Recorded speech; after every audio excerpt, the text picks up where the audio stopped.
আসসালামু আলাইকুম। শুরু করছি আমৃত্যু ভালোবাসি তোকে উপন্যাসের ৪৭তম পর্বে দিয়ে। কণ্ঠে আছি আমি সঞ্জিতা ছ। তানভীরের গান শুনে আবির ঘাড় ঘুরিয়ে তাকিয়েছে। হেলমেটের আড়ালে আবিরের অভিব্যক্তি বোঝার উপায় নেই, তবুও তানভীর গান বন্ধ করে দিয়েছে। ফাঁকা রাস্তা, নিরিবিলি পরিবেশ, দুপাশে সারি সারি গাছ। আবির আচমকা এক হাতে হেলমেট খুলে সাইডে রেখে গাইতে শুরু করলো। এসেছি তোকে নিয়ে ফিরবো বলে, মনেরই পথ চিনে আয়না চলে। তোর ছেড়ে জ্বর বুকে ছাড়ে না, পারছে না তোকে ছাড়া নারে না। আবিরের কণ্ঠে গান শুনে তানভীর আশ্চর্য নয়নে তাকিয়ে আছে। তানভীরের বাইকের গতি কমে গেছে। তানভীর ভাবছিল আবির রাগ করবে, অথচ আবিরও গান গাইছে। তৎক্ষণাৎ তানভীর নিজের হেলমেটও খুলে ফেলেছে। বাইকের স্পিড বাড়িয়ে আবারও আবিরের সমান্তরালে গিয়ে আবিরের সমন্বয়ে গান ধরল। অনেকটা পথ দু ভাই একের পর এক গান গাইতে গাইতে অবশেষে তানভীরের নানা বাড়ি পর্যন্ত চলে আসছে। বাইকের শব্দে মেঘসহ বাকি কাজিনরাও বাড়ির ভেতর থেকে দৌড়ে বাইরে আসছে। তানভীরকে দেখে মেঘ আহ্লাদী কণ্ঠে ডাকলো, ভাইয়া। কি আসছে এখন ঢং করতে? 7 দিনে একবারও ভাইয়ের কথা মনে হয়নি, নিষ্ঠুর কোথাকার। মেঘ হেসে বলল, কেমন আছো ভাইয়া? আলহামদুলিল্লাহ ভালো, তুই কেমন আছিস? আলহামদুলিল্লাহ ভালো। তানভীর বাকি কাজিনদের সঙ্গে গল্প করতে করতে বাড়ির ভেতর চলে গেছে। কাজিনদের পছন্দ মতো খাবার নিয়ে আসছে তানভীর, সেগুলোই সবাইকে দিচ্ছে। মেঘ মনের ভিড়তে গিয়েও একবার পেছন ফিরে দেখলো আবির আসছে কিনা। আবিরকে দেখতে না পেয়ে চিবুক নামিয়ে বাড়ির ভেতরের দিকে হাঁটতে শুরু করলো। আবির ভাইকে বলার পরও আসলো না। ভাবতেই মেঘের মন বিষণ্ণতায় ছেয়ে গেছে। একটু সামনে এগোতেই পুরুষালী কণ্ঠ ভেসে আসে, ম্যাম আছেন? কেমন আছেন ম্যাম? সুপরিচিত প্রিয় কণ্ঠস্বর মস্তিষ্কের সঙ্গে সঙ্গে অষ্টাদশী হৃদয়কে আন্দোলিত করেছে। মেঘ আকস্মাৎ পেছন ফিরে তাকাতেই সরাসরি নজর পড়ে আবিরের মলিন মুখমণ্ডলে। নিজের প্রতি করা বেধক অবহেলা আবিরের চোখে মুখে লেপ্টে আছে। অষ্টাদশী নিষ্পলক চেয়ে থেকে খানিকক্ষণ পরখ করল আবিরকে। আবিরের পরিশ্রান্ত চেহারা দেখে অষ্টাদশীর বুকের ভিতর চিনচিন ব্যথা অনুভব হলো। হৃদয়ের ক্লেশ উপেক্ষা করে মেঘ মাথা নিচু করে নিরেট কণ্ঠে বলল, আলহামদুলিল্লাহ। কথাটা বলতে দেরি হয়েছে, অথচ মেঘের বাড়ির ভেতর যেতে দেরি হয়নি। মেঘ ভেতরে চলে গেলেও আবির পূর্বের জায়গাতেই নিশ্চুপ দাঁড়িয়ে আছে। এই কয়েকদিনের এলোপাথারি চলাচলে আবিরের কাদম্বরীর চেহারার লাবণ্য অনেকটাই কমে গেছে। দেখেই বোঝা যাচ্ছে অযত্নে কাটছে তার প্রেয়সীর দিন। নানু বাড়িতে বাধা দেওয়ার কেউ নেই। হালিমা খান বকা দিলে মামারা, খালামণি, নানু আহ্লাদে মেঘকে মাথায় তুলে রাখে। তাদের অতিরিক্ত আদরে এই কয়দিনে খেয়ে না খেয়ে ছুটোছুটি করেছে। আবির চোখ বন্ধ করে সুদীর্ঘ নিঃশ্বাস ছেড়ে বাড়ির ভিতর ঢুকলো। সবার সঙ্গে দেখা সাক্ষাৎ করে নানার রুমে গিয়ে বসলো। কিছুক্ষণের মধ্যে মেঘের খালামণি আর 2 মামুনি নাস্তা নিয়ে আসছে। আবির তানভীরের পছন্দ মতো পিঠা আর অন্যান্য খাবার। হালিমা খান কয়েকবার এসে দেখে গেছেন, উনি ব্যাগ গুছাতেও ব্যস্ত। নাস্তা খেয়ে তানভীর, আবির আরও 2-3 জন কাজিন মিলে ঘুরতে গেছে। সবার নানু বাড়িতেই অপ্রকাশিত অনেক স্মৃতি জড়িয়ে থাকে। তানভীর আশেপাশে ঘুরছে। ছোটবেলায় বন্ধুদের মধ্যে যারা বাড়িতে ছিল তাদের সঙ্গে গল্পগুজব করেছে। তারপর বাড়িতে এসে হাত মুখ ধুয়ে খেতে বসেছে। আবিরদের উদ্দেশ্যে 2 মামি মিলে আয়োজন করেছে। অবশ্য এত আয়োজনের পেছনে মেঘেরই হাত। ছোটবেলা আবির মেঘের নানু বাড়িতে আসছিল কিনা তা মেঘ জানে না। মেঘের কাছে মনে হচ্ছে এটাই আবিরের প্রথম আগমন। নানু বাড়িতে আবির ভাইয়ের খাবার দাবারের যেন কোনো রকম ত্রুটি না থাকে, তাই মেঘ নিজে সব লিস্ট করে দিয়েছে। রান্নার তদারকি মেঘই করেছে। আবির পছন্দের তালিকায় যত কিছু মেঘ জানে সবটাই কুড়িয়েছে। বেশ কয়েকটা রেসিপি মেঘ নিজেই রান্না করেছে। সঙ্গে তানভীর পছন্দ মতো রান্না করেছে। সালাদ থেকে শুরু করে যা যা মেঘের পক্ষে করা সম্ভব সেসব সেই করেছে। ওরা আসতেই দেখা করে মেঘ লুকিয়ে পড়েছে। একবারের জন্য ওদের সামনে আসছে না। তানভীর আবিরের সঙ্গে অন্যান্য কাজিনরাও খেতে বসেছে। তানভীর আচমকা আবিরের দিকে তাকিয়ে ডাকলো, ভাইয়া। কি আবেগে বেশি খেয়ে ফেলো না আবার? আবির চোখে তানভীরের দিকে তাকালো। তানভীরের মুখে রহস্যময় হাসি। আবির ভ্রুগুটাতেই তানভীর বিড়বিড় করে বলল, আমি খবর পেয়েছি তোমার জন্য আজকে স্পেশালি আমার বোন নিজের হাতে রান্না করেছে। আবির ভ্রু চেয়ে ওষ্ঠ বেঁকিয়ে তানভীরের দিকে তাকিয়েছে। তানভীর মুচকি হেসে বলল, এভাবে আমায় না দেখে আমার বোনটাকে দেখলেও তো পারো। আবির গলা খাকারি দিয়ে বিড়বিড় করে বলল, সময় হোক তখনই দেখবি। তোর বোন ব্যতীত কোনো দিকে তাকাবই না। তানভীর নিঃশব্দে হাসলো, সাথে আবিরও। খাওয়া দাওয়া শেষ করে সবার সঙ্গে আরও কিছুক্ষণ গল্প করে বাসার উদ্দেশ্যে বের হলো। মেঘ আর হালিমা খান সবার থেকে বিদায় নিয়ে বেরিয়েছে। মেঘের কাজিনরাও মেঘদের সঙ্গে কিছুটা এগিয়ে এসেছে। মেঘ তানভীরকে উদ্দেশ্য করে গম্ভীর কণ্ঠে বলল, ভাইয়া আমি তোমার সাথে যাব। তানভীর সহসা জানালো, আমি তোকে নিতে পারবো না। কেন? তানভীর স্বাভাবিক কণ্ঠে বলল, আব্বু কি বলেছিল মনে নাই? আমি যেন তোকে নিয়ে বাইক না চালাই। মেঘ ঠোঁট ফুলিয়ে বলল, কেন? আমাকে নিয়ে চালালে কি হবে? তানভীর আকাশের পানে তাকিয়ে বলল, আব্বুর আমাদেরকে নিয়ে টেনশন হয়। তুই আমি একসঙ্গে গেলে বাই চান্স অ্যাক্সিডেন্ট হলে আর আমাদের কিছু হয়ে গেলে কি হবে, সেই ভেবেই আব্বু ভয় পায়। তুই ভাইয়ার সঙ্গে যা, আমি আম্মুকে নিয়ে যাচ্ছি। অ্যাক্সিডেন্ট করলে করব, মরে গেলে যাব, তবুও আমি তোমার সাথেই যাব। তানভীর শক্ত কণ্ঠে বলল, বোনো, বাজে কথা একদম বলবি না। আমার কিছু হলেও সমস্যা নেই, কিন্তু আমার কারণে তোর কিছু হলে আমাকে আব্বু মার্ডার করে ফেলবে। মেঘ ভ্রু কুঁচকে বলল, ওনার সাথে গেলে যে আমার কিছু হবে না তার কি গ্যারান্টি আছে? গ্যারান্টি আমি তোকে দিচ্ছি, কিছু হবে না তোর। মেঘ রাগে ফুঁসতে ফুঁসতে বলল, তবুও তুমি আমায় নিয়ে যাবে না? আব্বুর কথা অমান্য করলে আমায় বাড়িতে জায়গা দিবে না বোন। তুই কি চাস তোর এই হতভাগা ভাইটা অকালে বাড়ি থেকে বেরিয়ে যাক? মেঘ রাগে কটকট করে বলল, হয়েছে, আর ইমোশনাল ব্ল্যাকমেল করতে হবে না, নিয়ে যাও আম্মুকে। আমিও বাসায় গিয়ে আব্বুকে বিচার দিব। তানভীর হেসে আম্মুকে গাড়িতে উঠতে বলল। হালিমা খান উঠতেই তানভীর বাইক স্টার্ট দিল। এদিকে আবির এতক্ষণ যাবৎ কোনো কথাই বলেনি। ওরা কিছু দূর যেতেই আবির বাইক স্টার্ট দিতে দিতে বলল, কেউ কি আমার সঙ্গে বাইকে যেতে বিরক্ত বোধ করছে? মেঘ ফোঁস করে শ্বাস ছেড়ে নিজের ব্যাগটা মাঝখানে রেখে 1 সেকেন্ডের মধ্যে বাইকে উঠে বসেছে। আবির লুকিং গ্লাসে তাকিয়ে প্রেয়সীর রাগান্বিত মুখবিবর দেখে মৃদু হেসে বাইক স্টার্ট দিল। মেঘের রাগ অতি সহজে কমবে না, এটা আবির বেশ বুঝতে পারছে। মেঘের ছোট থেকেই এই স্বভাব, নিজের পছন্দের কোনো জিনিস কাউকে দিতে চায় না, এমনকি কেউ না। আর যদি কারো উপর রাগ উঠে তাহলে এত সহজে রাগ কমে না। কথা বললেও রাগে কটকট করতে করতেই কথা বলে। বড় হয়েছে ঠিকই, তবে এখনও রাগের স্বভাব আছে। তানভীর ও আম্মুকে নিয়ে অনেকটা সামনে চলে গেছে, ওদের আর দেখা যাচ্ছে না। আবির একটা চায়ের স্টল দেখে বাইক থামিয়ে 2 কাপ চা নিয়ে আসছে। মেঘ প্রথমে নিতে না চাইলেও আবির আবিরের জোরাজুরিতে নিয়েছে। আবির রাস্তার পাশে একটা গাছ, ওটার সাথে হেলান দিয়ে চা খাচ্ছে আর অভিভূতের ন্যায় মেঘকে দেখছে। রাগের কারণে মেঘের মুখ ফুলে আছে, থুতনিতে কেমন যেন ভাঁজ হয়ে গেছে। আবির চুল থেকে শুরু করে পায়ের কনিষ্ঠ আঙুল পর্যন্ত নিরীক্ষণ করতে করতে চা শেষ করলো। টাকা পরিশোধ করে বাইকের কাছে এসে শান্তস্বরে বলল, এখনও রাগ কমেনি তোর? কিসের রাগ? আমার কারোর উপর কোনো রাগ নেই, তা তোর চোখেই ভাসতেছে। মেঘ চোখ তুলে তাকাতেই আবির মুচকি হাসলো, কিন্তু মেঘের চেহারা অপরিবর্তিত। মেঘ চিবুক নামিয়ে কর্কশ গলায় বলল, আপনি কি আমায় বাসা পর্যন্ত নিয়ে যাবেন? যদি না নিয়ে যাই তাহলে কি করবি? বাস বা অন্য কিছু নিয়ে চলে যাব। সত্যি সত্যি তুই আমায় একা ফেলে চলে যাবি? আপনি তো আর অবুঝ না, যেভাবে এসেছেন সেভাবে বাসা পর্যন্ত যেতে পারবেন। আবির হঠাৎই 2 আঙুলে মেঘের থুতনি উঠালো। আচমকা আবিরের স্পর্শে মেঘের দেহ শিউরে ওঠে, সহসা চোখ বন্ধ করে ফেলেছে। আবির গুরুতর কণ্ঠে বলল, তাকা। মেঘ নিভু নিভু চোখে তাকাতেই আবিরের গভীর নেত্রদৃষ্টি নিবন্ধ হয়। সঙ্গে সঙ্গে মেঘের ভ্রুযুগল কুঁচকে আসে।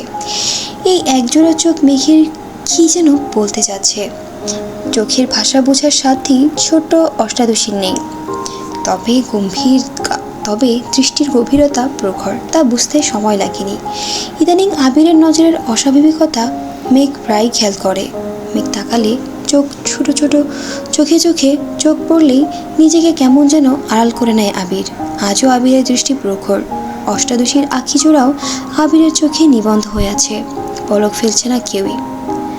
আবির হঠাৎই নমনীয় কণ্ঠে বলা শুরু করলো, আই এম সরি মেঘ।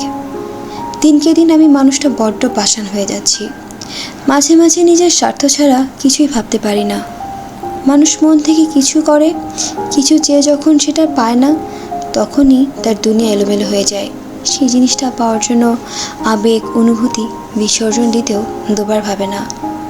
আমার অবস্থা এখন তেমনই। আমি জানি তুই এসবের কিছুই বুঝবি না, তবুও কেন জানি তোকে বলতে ইচ্ছে করছে। তোর সাথে সেদিন একটু বেশি বাড়াবাড়ি করে ফেলেছি। যদি সম্ভব হয় আমায় ক্ষমা করে দিস। আমি তোর খারাপ চাই না, কখনোই না, কিন্তু আমার ভালো চাওয়াগুলো কেন যেন খারাপ হয়ে যায়। আবিরের কথাগুলো আবিরের প্রথম কথাগুলো শান্ত স্বরের হলেও শেষ কথাগুলো বলতে গিয়ে আবিরের গলা ভিজে আসছিল। এদিকে আবির ভাইয়ের স্পর্শ, শীতল কণ্ঠে বলা কথাগুলো অষ্টাদশীর হৃদয়ে 7 দিন যাবৎ জল করা তীব্র অনলকে মুহূর্তেই নিভিয়ে দিয়েছে। আবিরের বলা প্রতিটা কথা অষ্টাদশীর হৃদয় স্পর্শ করেছে। আবির কোনো বিষয়ে আপসেট এটা বুঝতে বাকি নেই মেঘের। আবির ভাই কিছু চেয়ে পাননি, এটা খুব স্পষ্ট। তবে কি চেয়েছিলেন তিনি, কেনই বা পাননি, সে খুব কেন মেঘের উপর ঝাড়েন? সব প্রশ্নের উত্তরে অজানা। আবিরের চোখ লাল হয়ে যাচ্ছে, চোখে পানি জমতে শুরু করেছে। আবির ঢোক গেলে মেঘের থুতনিতে রাখা নিজের আঙুল সরিয়ে অন্যদিকে তাকিয়ে ঠান্ডা কণ্ঠে বলল, আমি আসছি একটু। মেঘ স্তব্ধ হয়ে আছে। আবির কোথায় যেন গেছে। মেঘের মনে প্রশ্নটা ঘুরপাক খাচ্ছে। একবার ভাবছে জিজ্ঞাসা করবে, আবার মনে হলো আবির ভাই কিছু বলার পাত্র নয়। জিজ্ঞেস করলেও আশানুরূপ উত্তর পাবে না, তাই অষ্টাদশীর মনের গহীনে উদিত প্রশ্নগুলোকে সে সেখানেই চাপা দিয়ে দিয়েছে। তবে আবির ভাইয়ের একটা জিনিস বারবারই অষ্টাদশীকে আকৃষ্ট করে। আবির যেমন রাগ দেখায়, একটা সময় পর মেঘকে নিজেই সরি বলে। তবে এবার অষ্টাদশীর মন এত সহজে গলবে না। আবির রাগ দেখাতে পারলে অষ্টাদশীও রাগ দেখাতে পারে, তবে সম্পূর্ণ অন্যভাবে। কিছুক্ষণ পর আবির আসছে। ভেজা চুল ঝেড়ে হেলমেট পরে নিয়েছে। কথা না বলে বাইক স্টার্ট দিল। মেঘ পূর্বের ন্যায় বাইকে বসেছে। সম্পূর্ণ রাস্তা কেউ কোনো কথা বলল না। বাসায় এসেও যে যার মতো রুমে চলে গেছে। সময় চলছে নিজের মতো, সেই সাথে সবাই সবার মতো দিন কাটাচ্ছে। নানুবাড়ি থেকে ঘুরে আসার পর মেঘ অনেকটাই স্বাভাবিক হয়ে গেছে। আবিরের কথা ভেবে মন খারাপ করে ঘরে বসে থাকে না। মিম আদি সবার সঙ্গে আড্ডা, ছাদের গাছগুলো যত্ন নেওয়া, ভার্সিটি ক্লাস, বন্ধুদের সাথে গল্প, সব নিয়েই ব্যস্ত থাকে মেঘ। আবিরও নিজের কাজে ব্যস্ত। আলী আহমেদ খান কিছুদিন যাবৎ অফিসে যাচ্ছেন, তবে মিটিং থেকে শুরু করে বেশিরভাগ কাজই আবির করে। তাছাড়া মুজাম্মেল খান বাকি কাজ করেন। তানভীরও নিজের মতো ব্যস্ত। আবির মেঘের সঙ্গে কথা বলতে চাইলেও মেঘ কোনো কথাই তেমন সাড়া দেয় না। বাড়ির বাকি সদস্যদের সঙ্গে আড্ডা দেওয়ার মাঝে আবির আসলেই মেঘ নিশ্চুপ হয়ে যায়। একটা কথায় মেঘের মাথায় সর্বক্ষণ ঘুরপাক খায়, আমি কখনো আবির ভাইয়ের বিরক্তির কারণ হব না। মেঘের সঙ্গে তামিম আর মিনহাসের সম্পর্ক আগের থেকেও ভালো হয়েছে। তামিম বর্ণাকে আর কোনোদিন উল্টাপাল্টা কথা বলবে না বলে প্রমিস করেছে। মিনহাস দিন দিন মেঘের প্রতি একটু বেশি কেয়ার দেখায়। মেঘে সেসব ভালো না লাগলেও বন্ধু ভেবে তেমন কিছুই বলে না, এসব বিষয় ইগনোর করে চলে। 2-3 দিন যাবৎ আবির খুব চেষ্টা করছে মেঘের সঙ্গে কথা বলার, কিন্তু কোনোভাবেই পারছে না। সবার সামনে তেমন কিছু বলতে পারে না। মেঘ রুমে থাকলেও দরজা বন্ধ করে রাখে। দরজায় ডাকলে মেঘ দরজা খুলবে কিনা, বাড়ির মানুষ দেখলে কি ভাববে, এসব ভেবেই আবির কুল কিনারা পাচ্ছে না। এদিকে প্রেয়সীর রাগান্বিত মুখবিবর আবির আর সহ্য করতে পারছে না। কতদিন হয়ে গেছে আবির মেয়েটার মুখের হাসি দেখতে পারছে না। সর্বক্ষণ মেঘের দুশ্চিন্তায় থাকতে থাকতে কাজেও ঠিকমতো মনোযোগ দিতে পারছে না। এক কাজ 2-3 বার করতে হয়। আজকে বিকেলে মিমাদি, হালিমা খান, আকলিমা শপিংয়ে যাবেন। মেঘকেও বলেছিল, কিন্তু মেঘ যাবে না বলেছে। মালিহা খান অসুস্থতার কারণেই ইচ্ছে করে যাননি। আবির আজ 2টার দিকে অফিস থেকে বাসায় আসছে। বিকালের দিকে আবির রেডি হয়ে সিঁড়ি থেকে নামছে। মেঘ তখন সোফায় বসে কার্টুন দেখছিল। ঘাড় ফিরিয়ে সিঁড়িতে আবিরের দিকে দেখে টিভি সাউন্ড কমাতে লাগলো। আবির সোফার কাছে এসে দাঁড়িয়ে গম্ভীর কণ্ঠে বলল, কার্টুন দেখা শেষ হলে একটু ছাদে যাস। মেঘ কপাল গুটিয়ে ধীর কণ্ঠে শুধালো, কেন? আবির পূর্বের ন্যায় ভারী কণ্ঠে উত্তর দিল, গেলেই বুঝবি। আবির বাসা থেকে বেরিয়ে গেছে। মেঘ আবিরের যাওয়ার পানের দিকে কিছুক্ষণ তাকিয়ে রইল। পুনরায় কার্টুন দেখে মনোযোগ দিল। মনের ভিতর খুঁতখুত করছে, আবির ভাই ছাদে যেতে কেন বললেন? একবার ভাবছে যাবে, আর একবার ভাবছে যাবে না। যার সঙ্গে আরি, তার কথায় ছাদে যাওয়ার কোনো মানে হয় না, কিন্তু অবুঝ মনকে মানাতে পারল না। 10-15 মিনিট পর টিভি বন্ধ করে ছাদের উদ্দেশ্যে রওনা দিল। ছাদের দরজায় একটা চিরকুট লেখা, ওয়েলকাম। মেঘ কপাল কুঁচকে দরজা থেকে চিরকুট তুলে হাতে নিয়ে দরজা খুলতেই আশ্চর্য বনে গেল। দৃষ্টির সীমানা জুড়ে বড় ছোট চিরকুটের ছড়াছড়ি, সাদা, হলুদ, লাল, গোলাপি, নীল, প্রতিটা চিরকুটেই লেখা, I am sorry Megh, please forgive me, sorry, I feel regret and guilt. এর মধ্যে অসংখ্য বাক্যের চিরকুটে সম্পূর্ণ ছাদ, ছাদের গাছের ডাল, পাতা রঙিন হয়ে আছে। মেঘ গুটি গুটি পায়ে হেঁটে প্রতিটা চিরকুটের লেখা লাইনগুলো পড়ছে। নিজের অজান্তেই অষ্টাদশীর ঠোঁটে হাসি ফুটেছে। প্রায় 40 মিনিট যাবৎ অষ্টাদশী ছাদে হাঁটছে আর চিরকুট পড়ছে। সবগুলো চিরকুট পড়ে পড়ে নিজের হাতে জমা করছে। মেঘের মনের আকাশ জুড়ে শুধু একটা কথাই বিচরণ করছে, আপনি মানুষটা অত্যাধিক রহস্যময়। কৌশলে যেমন কষ্ট দেওয়ায় পটু, তেমনি নিপুণ দক্ষতায় সেই ক্লেশ দূরীকরণেও সক্ষম।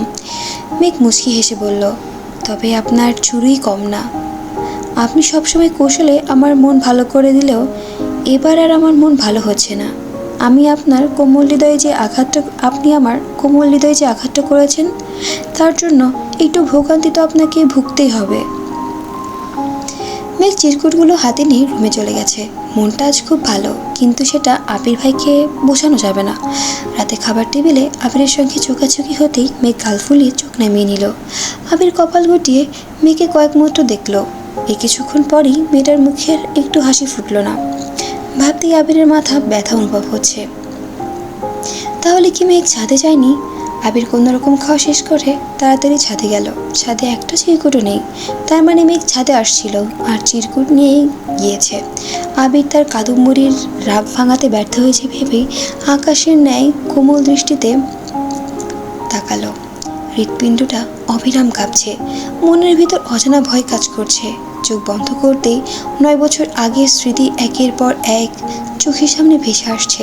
আচমকা ধপ করে ছাদের ফ্লোরেই বসে পড়েছে। কি হচ্ছে আর কি হবে তা ভেবেই ক্লান্ত হয়ে পড়েছে। আজ মার্চের 3 তারিখ, মেঘের জন্মদিন। অষ্টাদশী আজ 19 বছরে পা দিয়েছে। বাড়ির পরিবেশ ঠান্ডা। এই বাড়িতে কখনই জন্মদিন পালন করা হয় না। সামান্য উইশটুকু কেউ করে না, তাই কারোর জন্মদিনের কথা মনেই থাকে না। আবির গত রাতে দেরি করে বাসায় ফেরার কারণে সকালে ঘুম থেকে উঠতে পারেনি। আবির 12টার দিকে অফিসে যেতে চাইলে আলী আহমেদ খান অফিসে তেমন চাপ নেই বলে যেতে নিষেধ করেছে। এই জন্য আবির দুপুরের দিকে সোফায় বসে আদিকে পড়াচ্ছিল। কিছুক্ষণ পর মেঘ ভার্সিটি থেকে বাসায় আসছে, ফ্রেশ হয়ে খেতে বসেছে। হঠাৎ দরজায় কলিং বেলের শব্দ হতেই আবির গিয়ে দরজা খুলে দিল। ডেলিভারি বয় জিজ্ঞাসা করলো, এখানে মাহাদিবা খান নামের কেউ আছেন? মেঘ খাবার খাওয়া বন্ধ করে দরজার দিকে তাকালো। আবির তীক্ষ্ণ দৃষ্টিতে প্রশ্ন করলো, কেন? ওনার নামে পার্সেল আসছে। আবির গম্ভীর কণ্ঠে প্রশ্ন করলো, কোথা থেকে? সরি ভাইয়া, সেটা কিছু বলতে পারছি না। পার্সেলের সাথে কথা শুনে মেঘ তাড়াতাড়ি খাবার শেষ করে হাত ধুয়ে দৌড়ে আসছে। উত্তেজিত কণ্ঠে বলল, আমি মাহাদিবা। ছেলেটা মেঘের সাইন নিয়ে পার্সেল দিয়ে চলে গেছে। মেঘ পার্সেল ঘুরিয়ে ফিরে দেখতে দেখতে চলে যাচ্ছে। আবির স্তব্ধ হয়ে গেছে। আবির দরজা বন্ধ করে সিঁড়ি পর্যন্ত আসতেই তানভীর নামছে। মেঘকে হাস্যোজ্জ্বল চেহারা দেখে আবিরের দিকে তাকিয়ে ছোট করে বলল, কি হয়েছে? আবির উত্তর না দিয়ে তানভীরকে পাশ কাটিয়ে মেঘের রুমে গেছে। মেঘ টেবিলের উপর পার্সেল রেখে কাচি আনতে ড্রেসিং টেবিলের কাছে গেছে। আবির রুমে ঢুকে পার্সেল হাতে নিয়ে গম্ভীর কণ্ঠে প্রশ্ন করলো, পার্সেল কে পাঠাইছে? মেঘেশ উত্তর দিল, আমি কি করে বলবো? তাহলে পার্সেল পেয়ে এত খুশি কেন? গিফট পেলে সবাই খুশি হয়, সেটা যেই দেখ না কেন। আমার পার্সেল দিন। কে পাঠিয়েছে না বলে পার্সেল দিব না। আজব তো, আমি জানি না কে পাঠাইছে, তাহলে পার্সেল দেখার দরকার নেই বলেই আবির পার্সেল নিয়ে চলে গেছে। মেঘ আহাম্মকের মতো চেয়ে আছে, মনে মনে বিড়বিড় করতে করতে বলছে, নিজের সামান্য উইশও করলো না, আবার কেউ পার্সেল দিলে নিতেও দিবে না। এ কেমন মানুষ রে বাবা? আবির পার্সেল দিয়ে নিজের রুমে ছুঁড়ে ফেলে দিয়েছে। আবিরের মাথায় ঘুরপাক খাচ্ছে, হয়তো মিনহাজ গিফট পাঠিয়েছে। মেঘ কী করবে ভেবে না পেয়ে একে একে বন্যা, মিনহাজ, তামিম, মিষ্টি সবাইকে কল দিয়েছে। কেউ পার্সেল পাঠিয়েছে কিনা জিজ্ঞাসা করেছে, কিন্তু কেউই কিছু জানে না। মিনহাজকে জিজ্ঞাসা করায় মিনহাজ বলেছে, তোদের বাসার ঠিকানা জানলে আমি নিজে পার্সেল নিয়ে হাজির হইতাম। মেঘ প্রথমে ভেবেছিল বন্ধুদের মতো কেউ পাঠিয়েছে, কিন্তু ওদের কথা শুনে এখন মেঘের নিজেই চিন্তায় পড়ে গেছে। তবে কে পার্সেল দিল? দুপুরের পর আবির বাসা থেকে বেরিয়ে গেছে। কিছুক্ষণ পর তানভীর একটা ড্রেস মেঘকে দিয়ে বলল, এটা পরে রেডি হয়ে নে, তোকে নিয়ে বের হব। কেন? তানভীর মুচকি এসে বলল, এমনি। মেঘও সঙ্গে সঙ্গে হাসলো। সবার মধ্যে তার ভাই যে তার জন্মদিন মনে রেখে ঘুরতে যাওয়ার জন্য বলেছে, সেই অনেক। মেঘ ছটপট রেডি হয়েছে। তানভীর ড্রয়িং রুম বসেছিল। হালিমা খানকে বলেই মেঘকে নিয়ে বের হয়েছে। মেঘ তানভীরকে পিছু পিছু যেতে দেখে বলল, আজ দুজনে বাইকে গেলে কিছু হবে না? হতেও পারে, তার জন্য গাড়ি নিয়ে যাব। মেঘ ভাইয়ের দিকে তাকিয়ে নীরবে ভেঙচি কাটলো।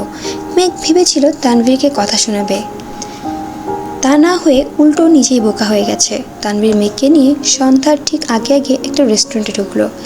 রেস্টুরেন্টে পা দিতেই মেঘের চক্ষু ছানা বড়া হয়ে গেছে। রেস্টুরেন্টের বার্থডের জন্য সুন্দর করে সাজানো। তানভীর মুখে হাসি রেখে বলল, হ্যাপি বার্থডে বনু। মেঘ আহ্লাদি কণ্ঠে বলল, থ্যাংক ইউ ভাইয়া। মেঘ আশ্চর্য নানে তাকিয়ে আছে। কিছু ভাবার বা বলার আগেই আচমকা কেউ মেঘের দু চোখ চেপে ধরে। মেঘ সঙ্গে সঙ্গে হাত স্পর্শ করেই উত্তেজিত কণ্ঠে বলল, বন্যা। হাত ছাড়তেই মেঘ পিছনে ঘুরে বন্যাকে জড়িয়ে ধরেছে। বন্যাও জড়িয়ে ধরে বলল, হ্যাপি বার্থডে বেবি। মেঘ হেসে বলল, থ্যাংক ইউ বেবি। এবার মিনহাস, তামিম, মিষ্টিরা সমস্বরে বলে উঠল, হ্যাপি বার্থডে মেঘ। মেঘ অবাক চোখেই সবাইকে দেখছে, বারবার তাকাচ্ছে তানভীরের দিকে। তানভীরের ঠোঁটে হাসি। মেঘ কী বলবে কিছুই বুঝতে পারছে না। জীবনে প্রথমবার কেউ মেঘের জন্মদিন পালন করছে, তাও আবার এত জাঁকজমকভাবে। সবাই একে একে মেঘকে গিফট দিচ্ছে। মেঘ সেসব গিফট টেবিলের উপর রেখে দৌড়ে গেল তানভীরের দিকে। কোমল দৃষ্টিতে তাকিয়ে মোলাম কণ্ঠে বলল, এত কিছুর কি দরকার ছিল? তানভীর মৃদুস্বরে বলল, এগুলো কিছুই না, একটু অপেক্ষা কর, দেখবি। মেঘ তানভীরের দিকে অবাক দৃষ্টিতে চেয়ে আছে। 2-3 মিনিট পর প্রায় 30 জনের মতো পথশিশু রেস্টুরেন্টের ভিতর থেকে বেরিয়ে এসে একজোট হয়ে মেঘকে উইশ করলো। মেঘ নিজের চোখে কোনো মতেই বিশ্বাস করতে পারছে না।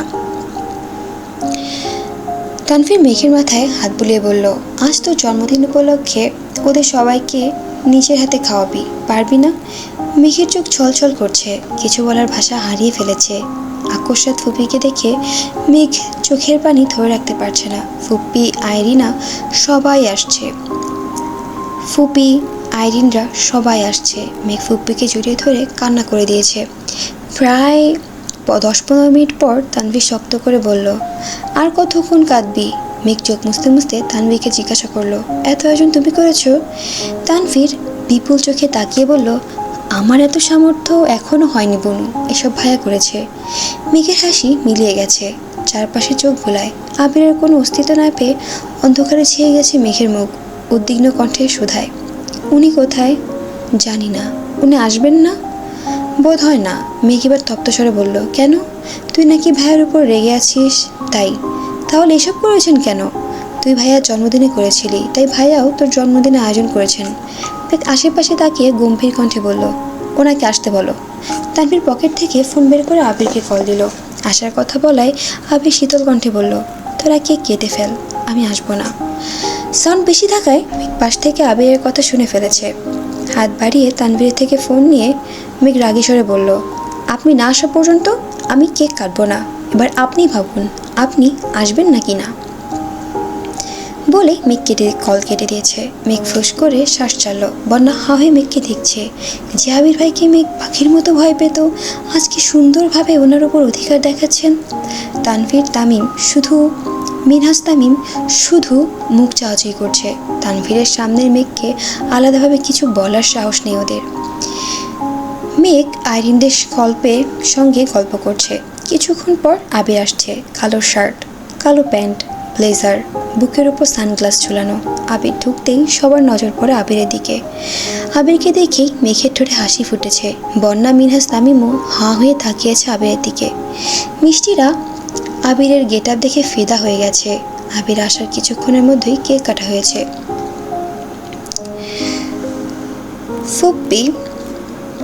ফুপ্পির থেকে শুরু করে আবির, তানভীর সহ যত পথশিশু ছিল সবাইকে মেঘ নিজের হাতে কেক খাইয়ে দিয়েছে। মেঘের কেক কাটার পর্ব শেষ হতেই আবির পকেট থেকে একটা বক্স বের করলো। মেঘকে দিয়ে বলল, হ্যাপি বার্থডে ডিয়ার স্প্যারো। মেঘ থ্যাংক ইউ বলে বক্সটা খুলতেই বিস্ময়কর দৃষ্টিতে আবিরের দিকে তাকায়। আবিরের নিরুদ্বেগ ভাব দেখে মেঘ একে একে সবার দিকে তাকাচ্ছে। বক্সে জল করছে ডায়মন্ডের আংটি। তা দেখে মেঘের হাত কাঁপছে।